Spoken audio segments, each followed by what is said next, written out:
অবশেষে টনক নড়ল বিশ্ব নেতাদের। গাজায় ৮ মাস ইসরায়েলের বর্বর হত্যাযজ্ঞ চালানোর পর যুদ্ধবিরতি প্রস্তাবে সম্মত হল জাতিসংঘের নিরাপত্তা পরিষদের সদস্যরা। এর আগেও ৩ বার যুদ্ধবিরতি প্রস্তাব ওঠে জাতিসংঘে, প্রতিবার এতে ভেটো দেয় যুক্তরাষ্ট্র। অবশেষে পাওয়া গেল ওয়াশিংটনের সম্মতি। সোমবার নিজেরাই এক বিশেষ বৈঠক ডাকে জাতিসংঘের নিরাপত্তা পরিষদে। এতে ৩ ধাপে যুদ্ধবিরতি কার্যকর করার প্রস্তাব উত্থাপন করে যুক্তরাষ্ট্র। 100% কপার কন্ডেন্সারে তৈরি ভিশন ফ্রিজ, তাই গুণে মানে অটুট থাকে বছরের পর বছর। 15 সদস্যের এর পরিষদের 14টি দেশই দেয় আকণ্ঠ সমর্থন। ভেটো না দিলেও ভোটদানে বিরত ছিল রাশিয়া। যুদ্ধবিরতি মানার ব্যাপারে ইসরায়েলের পক্ষ থেকে কোনো লিখিত সম্মতি না আসায় এ পদক্ষেপ নিয়েছে দেশটি। তবে যুক্তরাষ্ট্রের দাবি, তেল আবিবের সাথে আলোচনা করেই দেয়া হয়েছে এ প্রস্তাব। অন্যদিকে একে স্বাগত জানায় হামাস, ইসলামিক জিহাদ ও ফিলিস্তিনি প্রশাসন।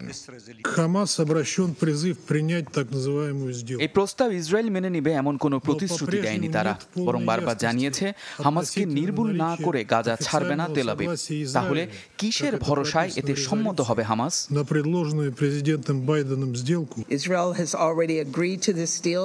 ইসরায়েলের সাথে আলোচনা হয়েছে, তারা এই প্রস্তাব মানার আশ্বাস দিয়েছে।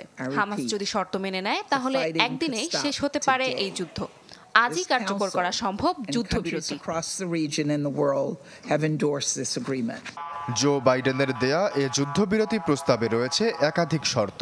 সম্পূর্ণভাবে বন্ধ করতে হবে আগ্রাসন, জিম্মিদের ফিরিয়ে দিতে হবে, সম্মানের সাথে ইসরায়েলে পাঠানো হবে নিহতদের মরদেহ, আর মুক্তি দিতে হবে ফিলিস্তিনি বন্দীদের।